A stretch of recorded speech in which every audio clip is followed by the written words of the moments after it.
Have you ever felt the darkness around you was so intense that it seemed impossible to see a way out?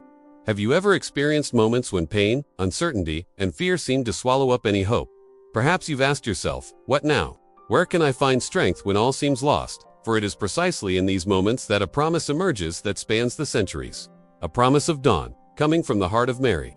For those facing life's darkest nights, this promise is not merely a poetic metaphor or a distant word of comfort, but a real call that echoes from the messages of Medjugorje, one of the most mysterious and impactful spiritual phenomena of our time. There, among already known revelations and moving testimonies, lie 7 unrevealed messages that remain secret to this day. And it is in this guarded silence that many believe lies hidden consolation and the key to overcoming the trials that lie ahead. What could Mary have wanted to tell us in these secrets that remain hidden? What you'll discover now may surprise you. Think about your own life. How many times have you faced situations where it seemed like the world was falling apart? How many times have you felt like the darkness was endless? It is precisely in this scenario that Mary's message becomes so powerful. She comes not only to announce challenges or warnings, but to assure you that, no matter how long the night, dawn always comes. And this dawn is not just the sunrise on the horizon, but the rebirth of faith, hope, and the certainty that God does not abandon His children. Have you ever experienced this? Have you suddenly felt this comfort, as if an invisible light warmed your soul in the midst of pain? In Medjugorje, Mary presented herself as mother, as the one who extends her arms over her children at their most needed moment. And the detail that makes this phenomenon so intriguing is precisely the tension between what has already been revealed and what is still hidden. The known messages speak of prayer, fasting, conversion, family as a spiritual refuge, and discernment in difficult times, but the 7 unrevealed messages fuel an expectation. Could they contain the ultimate promise of a new dawn for humanity? With each word she speaks, Mary invites her children not to give up, to resist the darkness that tries to suffocate hope. The silence of these hidden messages can be both a warning and a comfort. It's as if Mary were saying, prepare yourselves, for the night will come, but do not fear. The dawn is assured. And perhaps this is exactly what many of us need to hear today, in a world marked by crises, fears, and uncertainties. Stay with me until the end, because this isn't just about prophecies or distant mysteries. It's about you, about your life, about finding strength when all seems lost. It's about discovering that, even in the darkest moments, there is a light that never goes out.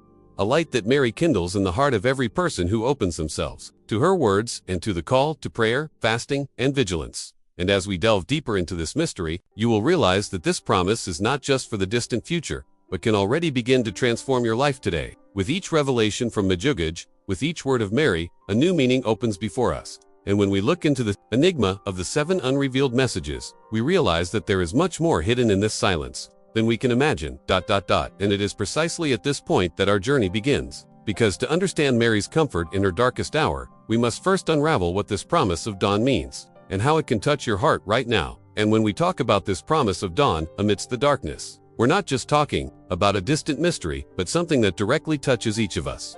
Perhaps you've felt Mary's silent presence in your most difficult moments, or perhaps you're seeking this comfort right now. And that's why I want to invite you to actively participate in this conversation. If this topic resonates with you, leave a comment below with what has touched you most so far. It could be a personal experience, a feeling, or even a question that arose within your heart. I read every comment, and it is from this exchange that a true community of faith and hope is born. And do you know why this is so important? Because when you comment, like, and subscribe to the channel, you're not only supporting this content, but you're helping spread this message to many more people who may need to hear it today. Your participation here is what makes this channel grow and reach hearts that still seek a word of light amidst the shadows. So, if you haven't already, take advantage of this moment. Like the video, subscribe, and activate the bell so you don't miss the next reflections. This way, with each new encounter, you'll be walking alongside me as we delve deeper into the mysteries of Medjugorje and the comfort Mary offers her children. And as we continue, you will realize that every detail of this story holds a special calling, something that can illuminate your path in an unexpected way. Medjugorje is one of those places that at first glance might seem like just a small village hidden among the hills, nothing extraordinary. But beginning in 1981, something happened there that forever changed the history of modern spirituality. 6 young people claimed to have seen Mary, the Virgin, appearing before them and bringing messages that, little by little, spread throughout the world. Since then, millions of people have walked those streets, not in search of tourism or passing curiosity, but in search of answers, of inner transformation, of a meaning that transcends routine and common explanations. The impact was so profound that to this day, Medjugorje is synonymous with mystery, faith, and controversy. These apparitions were not merely fleeting visions or isolated experiences. Over the years, detailed accounts were collected, testimonies documented, and even church authorities cautiously followed the unfolding events.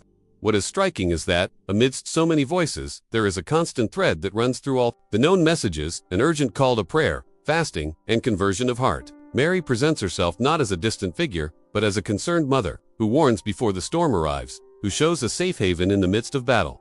The power of Medjugorje lies not only in what has been said, but in what remains shrouded. In silence, the 7 unrevealed messages are the most enigmatic aspect of this entire phenomenon. The mere fact that secrets are kept secret arouses in us a mixture of curiosity and reverence. After all, if so many already known words are capable of touching hearts and changing lives, what else did Mary want to keep hidden? Could it be that within these hidden corners of faith lies a hidden truth capable of completely transforming the way we look to the future? At the same time, it's impossible to ignore the effect these apparitions had on the mindset of those who were there. People report physical healings, experiences of peace that defy logic, and radical life-changing decisions after a simple contact with that environment. For many, it's as if Medjugorje has become a spiritual portal, a space where heaven and earth touch in a perceptible way. And perhaps that's why, even decades later, the flame of this place hasn't dimmed, because it continues to be a source of real impact on the journey of those who approach it with sincerity. Of course, doubts, questions, and criticism also arise. After all, whenever something is out of the ordinary, reason tries to find explanations and resistance. But no matter how much they try to discredit or silence, the fact is that millions continue to go there, as if drawn by an invisible promise. This makes us think that perhaps the true power lies not in convincing or proving, but in feeling. Those who go to Medjugorje speak of a silence that screams, of a presence that cannot be explained, but that transforms. Now I want to delve even deeper into this subject, because understanding Medjugorje isn't just about looking at what happened in the past, but also about realizing how it all continues to resonate in the present. It's as if each message, each secret, and each gesture of those who witnessed it were constructing a larger mosaic, a design that can only be understood when we open our hearts to what the eyes can see. It is at this point that the mystery ceases to be merely external and begins to be reflected within us, and perhaps that's precisely where the key lies. Realizing that the unrevealed messages are not just curiosities to be discovered in the future, but signs that a time of preparation is happening now. A time when our decisions, our mindset, and our way of living, our faith, define how we will get through the darkest days. Mary doesn't limit herself to speaking of catastrophes or warnings, but calls us to a transformation that begins within, shaping our capacity to endure and keep the flame of hope alive. The most fascinating thing is that every detail of Medjugorje seems to carry a personal invitation. It's not just about humanity as a whole, but about you, about me, about each person who hears these words and feels that there is something greater begging to be welcomed. When we look at this village hidden on maps, we realize that it has unexpectedly become a stage for revelations that change not only the history of faith, but the history of individual lives. What is experienced there is not restricted to the borders of Bosnia and Herzegovina. It spreads like a call that reaches hearts throughout the world. And that's why, more than facts, what truly matters is experience. Because the apparitions of Medjugorje are not based solely on records or external testimonies, but on the silent impact they leave on those who come into contact with them. Perhaps, this is the greatest secret. The true revolution begins when each person decides to make room for this promise of dawn to become real in their own lives. Write in the comments, I'm on this journey too. When we think of Mary, it's easy to remember her as a prophetess who announces times to come and brings messages that carry immense spiritual weight. But to limit her presence to this role alone would be to lose the deepest essence of who she truly is. Mary presents herself, first and foremost, as a mother, and this detail changes everything. Because when a child is lost, scared, or suffering, what they need most is not detailed predictions about the future, but the silent, firm embrace of a mother who comforts them. This is the greatness of Mary's role. She appears not only to reveal mysteries, but to warm hearts in the midst of the coldest night. In Medjugorje, the visionaries tirelessly repeat that her gaze conveys something impossible to describe in words. It is not just a look of warning, but of tenderness. A look that welcomes without judgment, that encourages without pressure, that teaches without hurting. That is why, even when the messages speak of difficult times, the tone is never one of condemnation, but of care. It is as if Mary were saying, I know the road is hard, but I do not want you to walk it alone. I am here to walk by your side. This comfort, which springs from the maternal heart, is perhaps the key that keeps millions of believers steadfast in their faith, even amidst the greatest turmoil. There's something deeply human about this, because each of us has experienced moments when a word of encouragement changed everything. A simple phrase, an unexpected gesture, the presence of someone who didn't try to solve the problem but simply stood by our side. Mary represents exactly this on a spiritual level. She is the constant presence that never abandons us. Even in the face of the silence of the 7 unrevealed messages, the way she presents herself shows that hope lies not in the absence of problems, but in the certainty that we are never alone. Now I want to delve even deeper into this subject, because this comfort isn't just emotional. It also has a direct impact on our mindset and our decisions. When someone feels welcomed, loved, and guided, they make different decisions.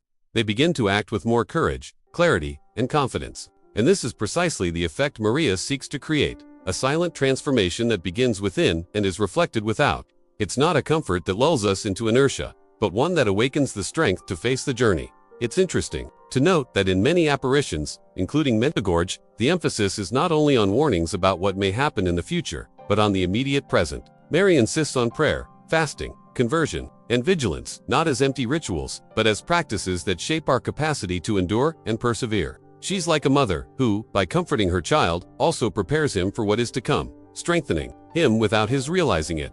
This preparation is one of the greatest gifts she can offer, a steadfast heart in the face of storms, a faith that doesn't crumble when the ground seems to disappear. When we examine the history of humanity, we see that in every period of collective pain, signs of comfort also emerge. The figure of Mary herself spans centuries as this beacon. From Lourdes, Fatima, and now in Medjugorje, she appears not only to announce warnings, but to offer shelter. And shelter doesn't mean fleeing the storm, but having a place of safety within it. It is in this spiritual shelter that Mary welcomes her children, showing that even the darkest times can be navigated with hope. And here's a fascinating detail. Mary's consolation isn't just spiritual, it's reflected in very concrete aspects of life. People report finding peace in difficult decisions, strength to abandon addictions, courage to reconcile families, clarity to choose more just paths. All of this is the fruit of consolation that transforms into action. It is at this point that we see the depth of her mission. She comes not only to alleviate pain, but to transform lives through it. This practical dimension shows us that comfort is not synonymous with fragility. On the contrary, it is a sign of strength, because only those who feel welcomed can look forward without being crushed by fear. Only those who find shelter and love can navigate battles without losing their essence. Mary teaches, with her presence, that true strength is born of care. And that, in a world that values hardship so much, perhaps the greatest secret is learning to be comforted in order to also comfort. This mystery leads us to reflect on our own journeys. How often do we try to face pain alone, believing we must be strong at any cost? But Mary's comfort reminds us that there is no shame in acknowledging our fragility, because it is precisely in those moments that we receive strength that comes not from within us, but from above. This is the most profound impact of her mission, to show that darkness does not need to be faced in isolation, but can be traversed with the certainty that there is someone watching over us. And it is this certainty that prepares us for difficult times, because Mary doesn't hide reality. She speaks of trials, spiritual battles, and the turmoil that will affect humanity, but she also assures us that there is a dawn, a promise of victory. Her comfort is not an anesthetic that makes us forget our problems, but a flame that gives us the courage to overcome them. It's the difference between feeling lost and knowing that there is a hand outstretched, ready to guide every step. When we stop to think, we realize that this role of comforter is, in fact, the most profound form of prophecy. Because prophesying is not just announcing what will come, but preparing the heart to bear the weight of that future. And Mary does this masterfully. She consoles, strengthens, and at the same time, guides. She reminds us that the greatest battles are not won by brute force, but by the silent perseverance of those who do not give up. Even in the darkest night. Write in the comments, I found solace. The expression darkest hour always stirs something within us, because it's not just a distant metaphor, but a reality that everyone has faced at some point in their lives. The darkest hour can be that dawn, when our heart seems to weigh more than our body can bear, when loneliness and fear invade so deeply that even breathing becomes an effort. It can also be that moment when we receive unexpected news that can turn our lives upside down, or that moment when wrong choices seem to surround us with no way out. Deep down, everyone knows what it means to cross that point of pain, that limit from which we see no escape. But at the same time, the darkest hour holds collective symbolism, because all of humanity also experiences these dark nights along its path. Wars, crises, injustices, natural and spiritual catastrophes mark periods in history when it seems everything is about to be lost. These moments are not just distant events in books, but experiences that shape entire generations, creating deep wounds, but also opening the way for learning that might not have emerged otherwise. It's as if humanity's destiny is also marked by dawns that test its faith, its mindset, and its capacity for transformation. This symbolism is powerful because it connects our personal pain to collective pain. When we face intimate crises, we feel isolated, as if no one can understand. But the hidden truth is that our individual pains are reflections of something greater, of a journey that permeates all human beings. This reminds us that we are not alone, even when darkness seems suffocating. There is a kind of invisible thread that connects us, making each darkest hour not only a personal tragedy, but also an opportunity for growth and revelation. What's most intriguing is realizing how, in spirituality, the darkest night is never the end of the story, but always the prelude to something greater. It's in the silence of dawn that the dawn begins to prepare. It's in chaos that the chance for reorganization arises, and it's in pain that strength that previously seemed non-existent is often born. When Mary speaks of the darkest hour, she's not just describing disasters or times of tribulation. She's reminding us that even the greatest darkness carries within it the promise of light. It's a call to change our mindset when faced with difficulties. Instead of seeing them as punishment, see them as preparation. Now I want to delve even deeper into this subject, because the darkest hour is also a mirror of our own soul. Often, the greatest challenge is not the external crisis, but the internal battle. It's when we're forced to face our shadows, our weaknesses, the hidden depths of what we try to hide even from ourselves. The darkest hour reveals hidden truths we avoid during the day, but which, in the silence of the night, emerge with force. And it's in this confrontation that we can experience the most genuine transformation. It's not just about surviving what comes from outside, but about traversing the inner darkness to discover who we truly are. This journey is not easy, and perhaps that's why Mary insists so much on practices of spiritual strengthening. Prayer, fasting, conversion, and vigilance are not just religious recommendations, but concrete tools to keep us standing when darkness threatens to engulf us. They are habits that shape our mindset, preparing us to not crumble in the face of trials. It's as if each prayer were a small flame lit in the middle of the night, and when we gather many flames, the darkness no longer has the same power. The symbolism of the darkest hour also invites us to reflect on the decisions we make during these times, because it is precisely when we are under pressure that our choices reveal who we truly are. We can choose hopelessness or trust, flight or courage, lies or truth. It is in these critical moments that the course of our journey is defined, and Mary, as mother and guide, calls us to make decisions that bring us closer to the dawn, even when everything around us seems to conspire against it. Interestingly, many of the stories of resilience we hear throughout our lives were born precisely in these dark moments. People who found meaning after losing everything, families who rebuilt after great tragedies, communities that came together in the face of collective trials. This shows that the darkest hour is not only a threat, but also an opportunity for renewal. It's the point at which we are forced to let go of what no longer serves us and make room for something new. And when we combine this personal vision with the larger context of humanity, we realize that perhaps the world is experiencing precisely one of those spiritual dawns, crises of values, divisions, global fears. All of this points to an intense night. But at the same time, there have never been so many people seeking truth, desiring transformation, yearning for a greater meaning. It is in this contrast that Mary is present, reminding us that, even in the darkest hour, there is a promise of dawn. This symbolism, therefore, is more than a metaphor. It is a map of the human soul and of human history. It shows us that no matter how dense the darkness, there is always a horizon waiting to be illuminated. The only condition is that we don't give up in the middle of the night, because it is precisely at this moment, when all seems lost, that hope becomes most necessary. Comment there, I have already gone through my dark night. Dawn has always held a special meaning for humanity. Since ancient times, it has symbolized a new beginning, renewal, and hope. After the darkest night, after hours that seemed endless, light breaks the horizon and transforms everything. What was darkness, silence, and uncertainty gives way to birdsong, the warmth of the sun, and the certainty that life goes on. This contrast is so powerful that it makes us understand the depth of Mary's promise. The darker the night, the closer the dawn. It's as if the darkness itself were proof that the light is about to manifest. In her messages, Mary does not ignore the world's pain. She speaks of trials, spiritual battles, and moments of great confusion. But at the same time, her words are always permeated with the promise of hope. Suffering is not the end of the journey, but part of a process that leads to something greater. And this is where our mindset needs to change. Not to view the night merely as condemnation, but as preparation. This is the great revelation that often goes unnoticed. The pain we face is not definitive. It carries within it the seed of transformation. Dawn doesn't come suddenly. It begins gradually. First, a timid light appears on the horizon, almost imperceptibly. Then, colors spread across the sky, and before we know it, light has taken over everything. This is also true in the spiritual life and in humanity's challenges. Changes begin discreetly, often invisible to the eye, but with a profound impact on the depths of the heart. This is why Mary urges us not to lose hope. Even when nothing seems to be happening, a dawn is already being prepared, and this promise is the certainty that the night will not be eternal. Now I want to delve even deeper into this subject, because this image of dawn isn't just poetic, it has real power to shape our journey. When we believe there's a dawn ahead of us, our decisions change. We act with more courage, we don't give in so easily to fear, and we're able to resist the pressure of the night. It's like an athlete who runs knowing there's a finish line, even if they can't see it yet.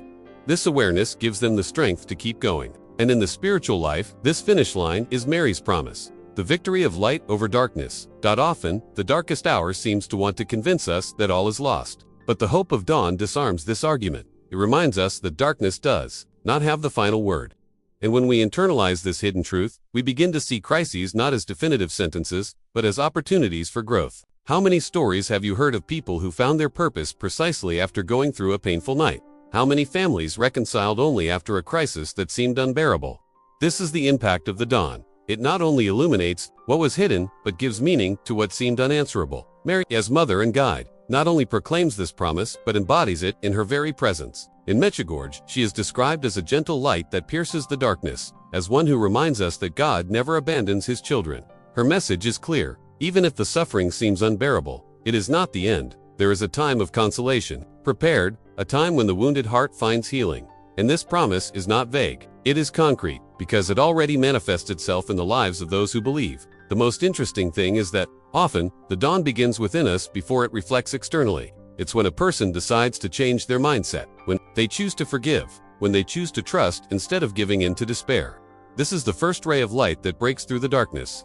And, from this inner decision, the reality around us also begins to change. This is why Mary insists so much on the conversion of the heart, because it is there that the dawn first breaks. This dynamic shows us that hope is not passive. It's not just waiting for the night to pass, but acting with faith and courage. Even when everything seems contrary, the dawn, as a promise, is also a call to take responsibility for our journey. We cannot control all events, but we can decide how we react to them. And this choice to remain firm, confident, and persevering is what connects us to the victory of light. Perhaps today, you're going through a long, heavy dawn. Perhaps the world around you is immersed in seemingly endless uncertainty. But the symbolism of dawn reminds you that nothing is permanent, that even the most intense darkness has an expiration date. The time of dawn will come, and when it does, the beauty will be so intense that it will make all suffering take on new meaning. Write in the comments, "I wait for my dawn." When we speak of dawn as a promise, it's impossible not to think of the direct connection with the 7 hidden messages of Medjugorje. The silence surrounding them has always aroused unease, but perhaps their true meaning lies precisely in the expectation they generate. Do these hidden messages speak precisely of this dawn? Do they contain detailed instructions on how to traverse the darkness that humanity still faces? This possibility stirs the imagination, but more than that, it provokes profound reflection on the role of mystery in our spiritual journey. It's not difficult to imagine that Mary, by keeping these revelations secret, wished to prepare hearts before releasing something so great. If the messages already known are so powerful and demanding, calling for conversion, prayer, fasting, and discernment, what might be hidden in the words that still remain sealed? The hidden truth of these messages can carry not only warnings about difficult times, but also practical guidance, so that faith does not crumble in the face of the darkest hour. It's as if we were standing before a locked safe, where the contents are so precious that they will only be revealed when we are ready to deal with the impact they will bring. This enigma, far from being merely a curious detail, directly touches the mindset of those who believe, because living with the knowledge that messages are still hidden forces us to walk in trust without having all the answers in hand. It is an exercise in faith and vigilance. And perhaps this is precisely the greatest lesson. Before seeking the content, we must be prepared to endure its revelation. It is like the dawn that arrives slowly, illuminating little by little, until the full light can be endured by the eyes. So it is with Mary's messages. Now I want to delve even deeper into this subject, because the hypothesis that these messages are about dawn completely changes how we interpret the night we're currently experiencing. If they truly contain guidance on how to navigate the darkness, it means that Mary not only warned, but also left a spiritual survival map. Imagine the impact of this. Amidst confusion, fear, and uncertainty, there would be a route already mapped out, a sure path pointing to the victory of light. It wouldn't be just a distant promise, but a silent manual, waiting for the right moment to be opened. This perspective makes us rethink our own decisions today. If we believe these messages hold instructions for getting through the night, then every act of prayer, every act of fasting, every choice to live more truthfully is already a rehearsal for what is to come. It's not just about passively waiting for future revelation, but about adopting the posture now of those preparing for something greater. This is the true foundation of faith. Living today as if we already possess the words that are still hidden. Some say this hidden secret may carry prophecies of great tribulations, drastic changes in humanity, or even the announcement of events that will shake the very foundations of the world. Others believe that, more than predictions, hidden messages are a spiritual key to keeping hope alive in the midst of the storm. Whatever their content, one thing is certain: the mere fact of their existence invites us to take a more serious look at life, as if we understand that nothing happens by chance. And at this point, we realize something essential. Hidden messages are not just a distant mystery, but a mirror of our own journey. We all carry within us unspoken words, truths we haven't yet had the courage to face, revelations that will only appear in due time. Just as seers await the moment to announce what has been entrusted to them, we too must learn to wait patiently for the answers that life only delivers at the right time. Silence, far from being empty, is a fertile space where hope grows. This connection between dawn and hidden messages makes us realize that perhaps Mary's comfort lies not only in the words already revealed, but also in the mystery of what has yet to be said, because the secret itself teaches us. It forces us to walk by faith, reminds us that there is still much to be unveiled, and prepares us for the great transformation to come. What matters is not just when or how these messages will be revealed, but what we are doing now to ensure our hearts are ready when the sun finally rises. Comment there. I wait for the revelations. When we think about the messages of Medjugorje, there is one point that recurs like a common thread throughout them all: the insistent call to prayer and fasting. It may seem simple at first glance, almost obvious, but if it were merely a detail, it wouldn't have been mentioned so often by Mary over the years. This request is not a religious formality. It is a spiritual key, a silent strategy that strengthens the faithful and prepares them to endure trials that, without this foundation, might seem unbearable. Prayer and fasting are not just devotional practices, but true spiritual weapons that shape the mindset, purify the heart, and create inner resilience in the face of storms. Prayer, at its core, is more than repeating words or formulas. It's opening space in our hearts for God's presence to transform our journey. It's as if each prayer were a brick placed in the construction of an inner fortress, capable of protecting the soul in moments when life tries to knock us down. In Medjugorje, Mary tirelessly asks people to pray, not only individually, but also as a family. Because when a family prays together, something invisible is strengthened, bonds are restored, wounds begin to heal, and an atmosphere of peace is established even in the midst of chaos. Fasting, in turn, is perhaps one of the most misunderstood practices. Many associate it simply with depriving oneself of food, but Mary shows that it is much more than that. Fasting is training the will, teaching the body and mind that we need not be slaves to our immediate desires. It is an exercise in discipline that helps us make more conscious decisions, gain clarity in the face of temptations, and open space for deeper transformation. When we renounce something for love, this gesture resonates beyond the physical, reaching the spiritual and becoming an offering that strengthens our connection with the divine.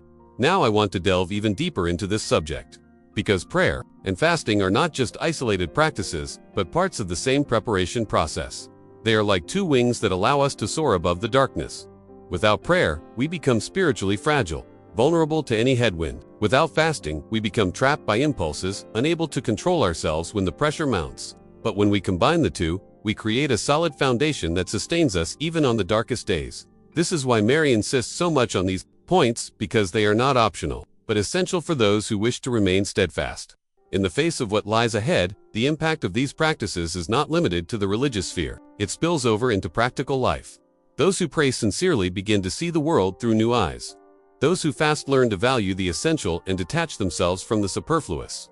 This shift in mindset alters daily decisions, strengthens the ability to resist external pressures, and helps maintain focus on what truly matters. It's a silent transformation, which perhaps no one around us notices immediately, but which reveals itself in critical moments, when the person demonstrates a strength that seems inexplicable. Behind the scenes of spirituality, prayer and fasting act as an invisible shield. They don't prevent the night from falling, but they give us tools to navigate it with determination.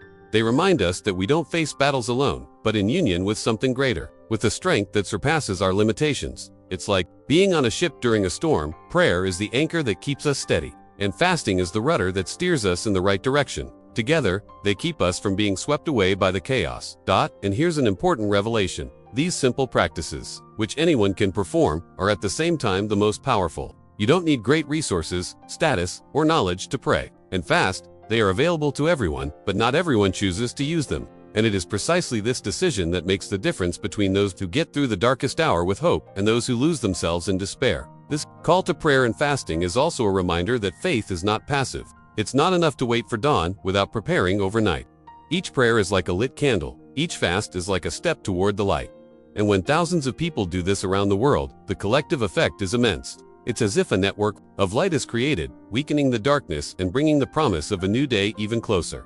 Therefore, to understand Mary's insistence on these practices is to understand that they are the foundation for any future revelation, for any hidden message that will yet come to light. Only those who have strengthened their hearts with prayer and fasting will have the clarity to interpret the signs, the discernment to avoid deception, and the courage to remain steadfast. This is the spiritual training that prepares us for the unexpected, that gives us the strength to endure trials, and the serenity to not succumb to fear. Write in the comments, I choose to prepare myself. When we look at the messages of Medjugorje, we realize that Mary speaks not only to the isolated individual, but to the heart of families. She constantly insists that the family is the first and most important spiritual refuge, a true shelter of light amidst the darkness of the world. And this is no small detail, because in reality, it is within the home, in our closest relationships, that the greatest challenges and also the greatest strengths of our journey manifest themselves. It is there that we learn to love, to forgive, to share, and it is also there that the wounds that mark us most arise. Therefore, when Mary insists on family unity, she is pointing to the root of everything. If the family remains strong, faith endures. If the family fragments, faith weakens. In many of her messages, she asks families to pray together, to make their homes a space for prayer and not just a place of routine. This simple gesture transforms the atmosphere. Because prayer done in community, even if it's just between 2 or 3 people gathered together, has a much greater impact than we imagine. It's as if that home becomes a small flame lit against the darkness. And the more homes become like this, the more light spreads. Throughout the world, Mary knows that alone, we are more vulnerable. But in unity, we become like spiritual walls, supporting one another. Family refuge doesn't mean the absence of problems, but the conscious choice to face difficulties together. How many times have you seen a family overcome impossible situations because they decided to stay together? This unity creates a strength that goes beyond logic, because it arises from a mentality of surrender and sacrifice.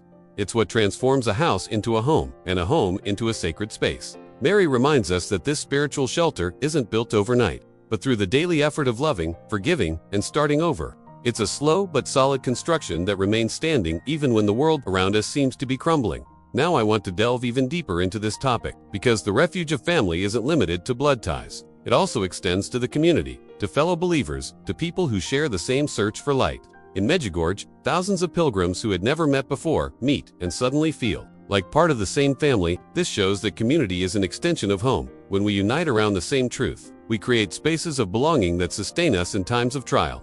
The hidden truth here is that both family and community function as invisible fortresses. They don't eliminate storms, but they offer shelter so we can weather them without losing hope.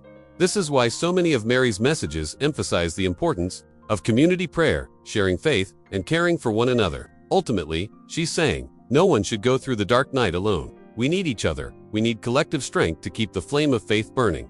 This perspective leads us to reflect on our own choices and decisions. What has the atmosphere been like within your home? What has your family's role been in the face of difficulties? Often, without realizing it, we allow excessive distractions, conflicts, and divisions to shake the foundations of our spiritual shelter. But Mary invites us to rediscover the strength that exists in the simple act of uniting in prayer, of forgiving within the home, of caring for one another before looking outward. Because if the home is strengthened, the individual is strengthened. And if families are strengthened, all of humanity is transformed. The impact of this call extends far beyond the domestic sphere. A united community of faith has the power to resist the forces that seek to destroy collective hope. When families and communities choose to walk together, they become living signs of the promised dawn. They are like small, scattered lights that, together, illuminate even the darkest nights. And this is exactly what Mary desires: that every home be a beacon, that every community be a refuge, that no one feel alone amidst the world's confusion. This is the true meaning of the refuge of family and community. Not to escape reality, but to face it with renewed strength through unity. When we learn to see family as a sanctuary and community as an extension of that sanctuary, we begin to live with a different mindset. We stop believing we are at the mercy of chance and begin to understand that we are part of a body that sustains each other. And this prepares us not only to endure tribulations, but also to experience the dawn fully. Write in the comments, "My family is my refuge." When we speak of faith and spirituality, it's impossible to ignore the fact that there will always be voices competing for our attention. Not all of them come from God, nor do they all bring light. Often, amidst the confusion of life, and even within religious contexts, false signs, distorted messages, and deceptions emerge that have the power to confuse even the most sincere of heart. This is precisely why Mary, in her apparitions, insists so strongly on discernment. She knows that humanity will face periods in which truth and lies will blend almost imperceptibly, and that only a vigilant heart will be able to distinguish God's voice from the voices that try to distance us from Him. This call to discernment is one of the most delicate aspects of the messages, because it requires a mature mindset, one that isn't carried away solely by the emotion of the moment or the deceptive brilliance of appearances. Discerning means looking beyond the surface, observing behind the scenes, questioning the intention, and, above all, verifying whether the fruit of that sign or message is one of life, peace, and true transformation. Because the hidden truth is that not everything that appears to be light comes from the light, and this awareness, though uncomfortable, is essential to avoid being deceived in times of trial. Deception often presents itself subtly. It doesn't arrive with grand warnings, saying "I'm a liar," but disguises itself in half-truths, in promises that seem seductive, in shortcuts that try to spare us the cross. Mary asks us to be vigilant precisely for this reason, because she knows that, in the midst of the darkest hour, the temptation to follow any path that offers immediate comfort will be enormous. And those who are not strengthened by prayer, fasting, community life, and her consolation can easily fall into these detours. Now I want to delve even deeper into this subject, because discernment is not just a rational act, but also a spiritual experience. It arises when we learn to listen, not only with our ears, but with our hearts. It is in the silence of prayer that God's voice distinguishes itself from the rest, because it neither shouts nor confuses, but brings peace and clarity. This is the great criterion. What comes from God does not generate despair, does not enslave, does not divide. On the contrary, it uplifts, consoles, strengthens, and leads to good. A false signal, however attractive it may seem, leaves trails of restlessness, pride, and emptiness. The challenge is that, in times of crisis, our minds tend to seek quick answers, immediate signs, shortcuts that give us security. But true discernment is patient, waiting for the right time, trusting that God speaks at the right time. Mary teaches us, with her own attitude, that vigilance is not paranoia, but balance. It's not seeing deception in everything, but learning to weigh each thing calmly, without allowing ourselves to be manipulated by haste or anxiety. This vigilance is also an exercise in inner freedom. When we allow ourselves to be dominated by uncontrolled emotions, we become more vulnerable to deception. But when we cultivate a firm and disciplined mindset, we are able to choose clearly. This is a lesson that applies not only to faith, but to all of life. How many bad decisions have we made because we didn't know how to discern at the right time? How many times have we followed signs that seemed promising but led us to even greater pain? The discernment Mary calls for is a constant practice that strengthens not only our spirituality, but also our practical daily choices. The impact of this vigilance is profound. A person who learns to discern is not easily deceived, nor is they swept away by waves of spiritual fads or seductive discourses that hide hidden agendas. They walk firmly, because they recognize the difference between fleeting brilliance and eternal light. This ability is increasingly urgent, as the modern world multiplies voices and information, making it difficult to separate what is true from what is manipulation. And in this scenario, Mary's words resonate even more strongly. Watch, be alert, do not be deceived. Discerning also means protecting oneself. It means knowing that not every extraordinary sign comes from above, and that true faith doesn't need spectacles to sustain itself. Solid faith is based on coherence, constancy, and the peace that endures even without great emotions. This is the criterion by which we can distinguish paths. And Mary, as a mother, doesn't warn us to scare us, but to prepare us, so that we are not led by illusions that only increase suffering. This call to discernment reminds us of something essential. The battle is not just external, but internal. It is within us that voices compete, that doubts arise, that confusion tries to set in. Therefore, vigilance begins within. And when we learn to listen to the voice that brings peace, when we cultivate practices that keep us steadfast, we can navigate even the greatest mistakes without losing our way. Comment there. I want to learn to discern. Mary's consolation is not just a distant promise tied to the messages of Medjugorje or a future we don't yet fully understand. It can already be experienced today, amidst the most ordinary routine. In the silent battles we face, and in moments when everything seems to be slipping out of our control. Often, the mistake is to imagine that this consolation manifests itself only in extraordinary experiences, such as visions or spectacular signs. But the hidden truth is that it reveals itself precisely in the simple, almost imperceptible details that mark our daily journey. How many times have you felt unexpected peace in the midst of a whirlwind, or found the strength to carry on when you thought you had no energy left? This kind of experience isn't a coincidence, but a reflection of Mary's silent care. Her comfort manifests itself subtly, almost like a gentle breeze that soothes the heart without needing much explanation. It's not something that depends on exaggerated mysticism, but on an open mind to perceive her presence in what often goes unnoticed. It's important to understand that Mary doesn't promise to take away our pain or magically erase our problems. What she offers is something even more valuable, the certainty that we are not alone, even in the darkest night. This comfort doesn't eliminate the struggle, but it transforms the way we face it. It shapes our decisions, strengthens our courage, and prevents fear from taking over our lives. It's as if she takes us by the hand and says, "Yes, the path is difficult, but I walk with you." Now I want to delve even deeper into this subject, because feeling this comfort today is first and foremost a matter of inner openness. It doesn't depend on ideal circumstances, but on a conscious choice to seek this shelter. It is in the silence of personal prayer that many perceive an unexpected clarity, as if a light were turned on within their hearts.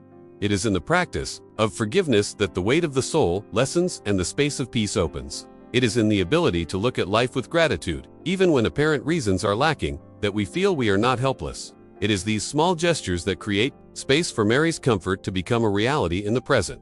And this comfort doesn't just affect individuals, it also permeates relationships.